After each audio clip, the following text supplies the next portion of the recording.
Welcome into Stacking Dubs. I'm your host, Chris Chin. Warriors stack another one, complete to the sweep of the back-to-back in Charlotte and then in Madison Square Garden, where Steph Curry is now 13-1, dating back to his Davidson days. But you already knew that.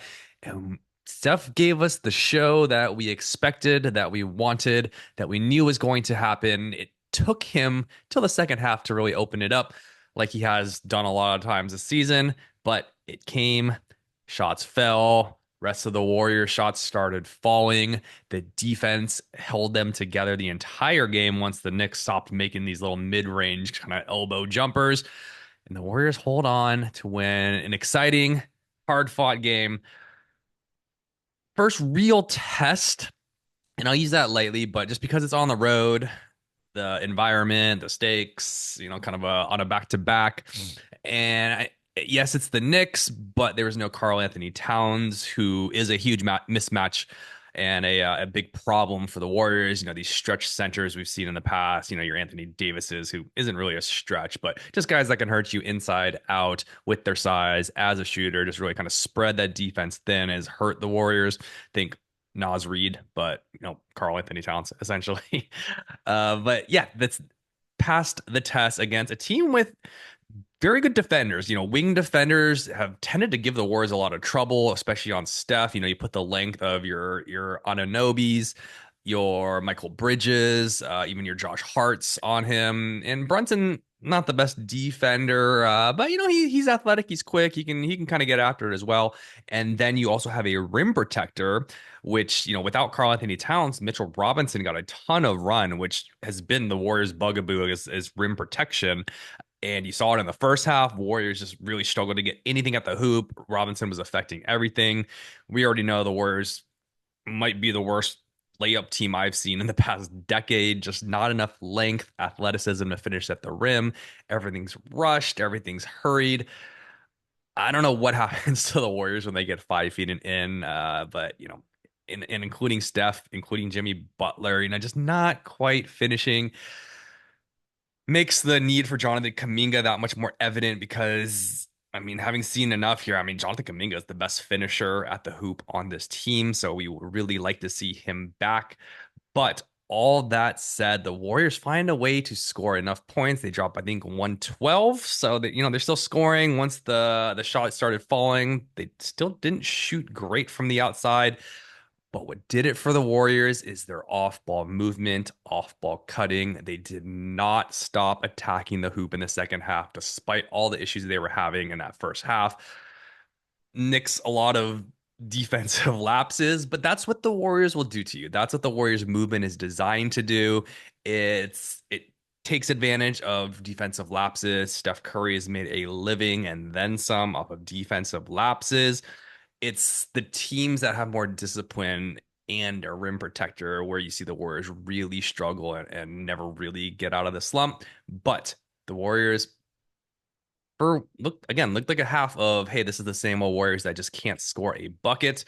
Buddy Hield can't make a shot. Steph is missing layups. We're not really getting to the line.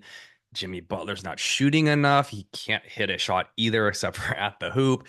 Moody's been cold. Pajemski played well, but still didn't shoot great. But again, the Warriors just have enough connective pieces, enough movement, and just kind of keep on just chipping away, just kind of sticking with it. It's like and remember the Titans, Coach Boone, gets asked, you only have what, 6 plays? So yeah, that's all I need. When you run the split veer, just give it time. It's like Novocaine. It always works.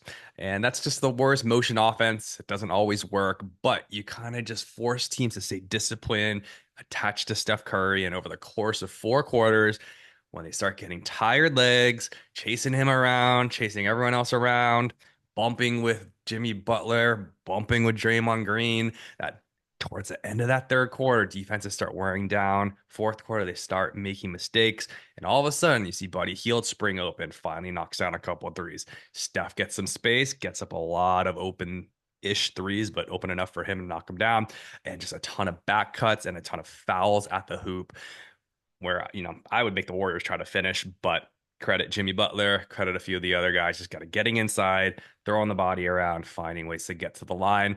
And offensively, it was enough to get it done because the defensive effort is what won the Warriors this game. Honestly, the Knicks were lucky to score 102 points. I swear the first half, what were they, like 8 for 10 on their first 10 shots, and like nine were just mid-range jumpers by Anunoby. Not a great shooter. The Knicks were just kind of living in that mid range, and it evened out where they stopped making those corner threes with bad shooters. But it starts with the Warriors' point of attack defense on a night where you don't have Andrew Wiggins anymore. Gary Payton II's out with a non-displaced nose fracture, which means it didn't pop out of place, but he's got a fracture there, and I don't know how long he's going to be out at the time of me sharing this podcast, but he's probably going to be back with a mask soon, and you're losing your best point of attack defender for a while. Jimmy Butler, we thought he'd be kind of thrown into that role, but Jimmy Butler's not really the primary point of attack defender. He's better off ball and help on that wing, especially against the better guards of the league. So it's been left up to Moses Moody and Brandon Pajemski, who the latter I thought, well, they both did a very good job. But Pajemski's just energy and force. And he's moving his feet. He's quick. Obviously, he's undersized and under athletic, but he made Brunson work. He made Brunson kind of work to get to spots, and they're making them work hard enough where the true strength, obviously, of this Warriors defense is the help defense, namely Draymond Green, who is just always there to clean up anything, and Jimmy Butler is now there to clean up attack, dribble penetration.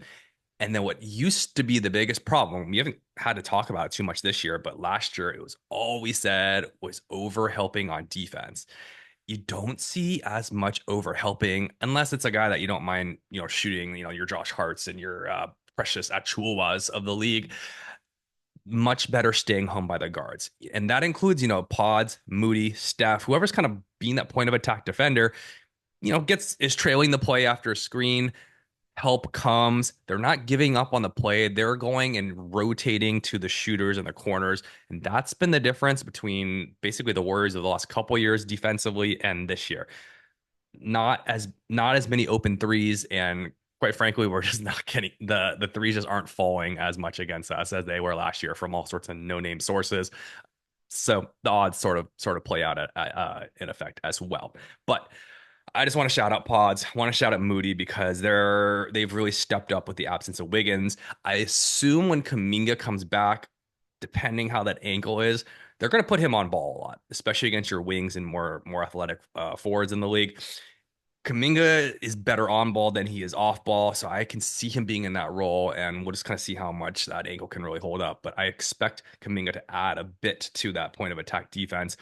We'll see how it fills in behind if he can continue to play good off ball D like I was just talking about. I guess I'm surprised because I thought Jimmy Butler would basically step into that Wiggins role, but we've learned that, like Draymond, he's facilitating on both sides of the ball and he's, still getting in shape too. So him being able to be off the ball defensively, see the court, kind of just, help where help is needed, jump a passing lane, switch where he's needed. But Jimmy Butler is just one of those smart defenders, and you can see it defensively and offensively that once he gets his legs under him, once the stakes are raised, I mean, he's sleepwalking into 18 points, 19 points a game right now. Like defensively, I expect him to just be a shutdown defender when time comes, and I expect him to be taking an extra 4, 5, 6 shots per game, taking some mid-range jumpers. I don't care if they're contested. That's a good look for the Warriors, and Jimmy's just got to get that confidence in that shot back, and then he might be up closer to 23, 24 points a game, and that's where games are going to start being won because the extra few points and a little bit of more of a scoring there from Butler is still what the Warriors are missing. He's been good. He's been okay. The Warriors have been good. Butler's been okay offensively as a scorer, especially. A lot of room to grow. The key is what he's done for the other players. And Jimmy's raised the level for Pajemski. He's raised the level for Moody. He's raised the level for Steph. And when you couple that with who is clearly hands down the greatest of all time to increase his teammates and Steph Curry with his spacing and playmaking. Those two together, plus the ball moving, plus the movement in general, you can see why it's so hard to guard the Warriors. Now you're going to add back soon their best slasher, cutter to the hoop, finisher in Jonathan Kuminga. And all these looks that you see Guy Santos getting, these open dunks down the lane, these open threes, which you could argue who's a better shooter between Guy and Kuminga. And then a little bit more where he's just kind of getting stuck, can't quite finish in the lane. Those are Jonathan Kuminga, and you're going to get an extra 6 to 10 points a game just on those type of plays and in transition from Kuminga finishing at the hoop and what he does best. Again, assuming he's healthy. So we're hopeful. I think Kuminga's close. There's a chance he plays Thursday. We haven't heard otherwise. They might be waiting until he gets home and just let him settle in. But I wouldn't mind just letting him get a few minutes under him. Even if you're just going to play him 15 minutes, he's going to be rusty. It's going to be ugly. It's going to be disjointed, but get him just a few minutes under him, just kind of ease him back into it. So that way, when you get your home stand, he's kind of getting up to speed by next week. But going to the Kuminga conundrum, right? So where are the minutes going to come from? I mean, until that fourth quarter little splurge, I mean, Buddy Hield, man, it's hard. It's very love hate with Buddy. It's oftentimes 90% just like, dude, get this guy out of here. Like all he can do is space the floor for you, and most of the time he's shooting 30% on 8 to 10 shots from three. So what's he actually doing? He's providing spacing, but it's just at a certain point, spacing is just spacing. And, maybe it's opening up a little bit more room for someone to score, call it a bucket or two, or a slightly more open, clean look or two per game. It's just, there's too many negative plays. Defensively, we don't even have to talk about that. Offensively, it's just terrible turnovers. You have the New York crowd literally chanting, Buddy, Buddy, after one terrible sequence, and then again after another turnover. Man, it's tough. Buddy has too many negative plays for the spacing he provides. So I would rather, I mean, just give Kuminga, bring Buddy down to 15 to 17 minutes now. And Kuminga inherits those, maybe another 10 of those minutes. He inherits Guy Santos's 10 to 12 minutes he's playing, inherits a little bit of Moody's minutes. And now you kind of see how it comes together. But we're going to figure this out really soon because Kuminga does bring what the Warriors have been doing well, but also still missing. It's getting to the hoop, getting to the line, and then finishing at the hoop is the one thing that we don't have right now. Little tidbits. I mean, just this Warriors, just in general. I mean, this run since they had Jimmy Butler, obviously they are 9-1 now, 10-1 with Jimmy Butler. Turnovers way down. Tonight, only 11. Last night against the Hornets, 8, I believe, is what I saw. I think they're averaging under 12 turnovers per game since they got Jimmy Butler, down from like a little over 14 per game throughout the rest of the season. And since they've had Jimmy Butler, I believe they're like second or third in turnover percentage. I mean, that's winning in the margins, guys. Every turnover is a possession. Every possession analytically is a point. So you're saving yourself 2.5 points, 3 points sometimes right there alone the last 11 games. Then you're getting to the free throw line as much as any team in the league. You're knocking them down as much as any team in the league. We already talked about how sustainable that may or may not be, but I do know that Jonathan Kuminga is going to raise the amount of free throw attempts that this team takes because he's getting to the line at least 6 to 8 times per game. So yeah, I mean, we're talking about, hey, you're winning these extra 7, 8 points just on turnovers and getting to the line more. Throw in a few more points just on movement and gravity, just kind of back cuts, throw in another bucket or two, just getting out transition once Kuminga comes back and Jimmy Butler gets up to speed. That's the thing that's been kind of missing is the transition game on this team. I thought with Jimmy Butler here, gives us that athleticism and we're going to get out and run. Not the case. Jimmy Butler, slow it down. Let's be safe. And that's why we're not turning the ball over as much. But you do need that element of scoring in transition. We can't have any more of these Guy Santos's 3-on-1 and he's just getting blocked at the rim. You can't have any more of these throwaways or, settling into a contested three when you have a 2-on-1. Like these possessions aren't good enough. Give the ball to Kuminga in transition. It's an automatic bucket. So those, now you can see how this team could potentially be, a 10, 11 points better than the team before the trade deadline. And then the defense is always going to be there, and you can hang your hat on that. And that's how this team is going to get, you heard it here first, at least to the second round of the NBA playoffs. And anything can happen if you're not playing the Thunder. Anything can happen even if you're playing the Thunder. That West is just so balanced, and the Warriors can beat anybody, but also be beat by anyone. Last thoughts, just rotations. So just kind of what we're seeing and what I expect to see when Kuminga comes back is, so we know our starters. Well, first of all, let me back up. I love that we're getting more consistent rotations. Players just playing the same five players or the same core four players, a lot more minutes together. Took a lot of tinkering. It took a lot of Kerr criticism, but we've kind of finally found the pairs or the combos of people that work for the most part, right? So we have our starters, which I assume is going to stay the same. Kuminga will probably come off the bench, but the starters. What the Warriors kind of tend to do from there is they leave Steph in first rotations. And then they'll eventually kind of bring in GP2 and Buddy Hield, pair them together because we know that they played well in combo with Steph. Then Looney comes in, kind of and replace Draymond for a breather. And then what you're going to get is Jonathan Kuminga with that unit. So it's really just been Steph and a whole bunch of just G League guys for a while, just relying on just enough spacing from Buddy for Steph to just be aggressive and cast up shots. Add Kuminga to that lineup. Now we're talking, it's again Curry, GP2, Buddy, Kuminga, Looney. Solid lineup. That's what we're going to have to see gels. Start of the second quarter or start of the fourth quarter, Kerr's going back to that same unit of Draymond, Butler, Podziemski. Love those three together.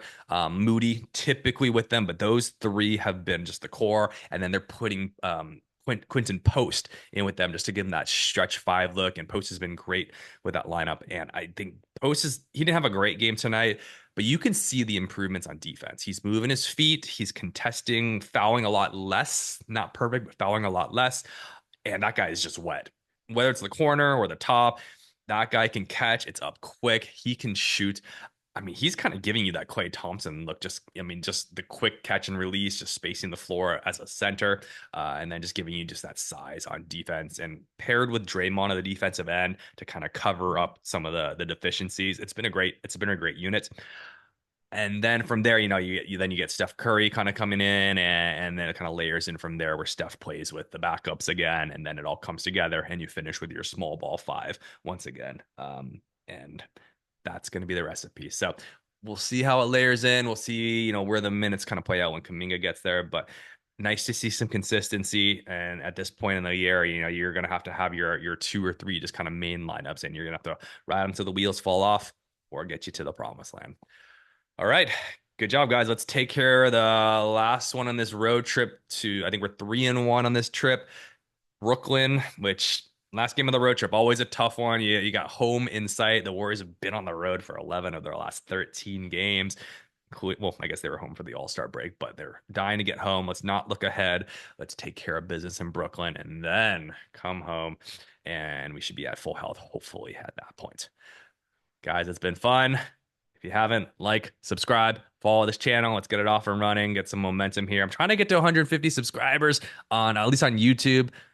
So I think we're like 135, 136. So help me boost it up. That's been my goal all season. Hopefully the Warriors get a little juice heading into the playoffs. If we get to 150, you have my word, the Warriors will be winning the championship this year. Ooh, what a promise. All right, guys, have a good one. I've been Chris Chin, and until next time, peace, love, and stacking dubs.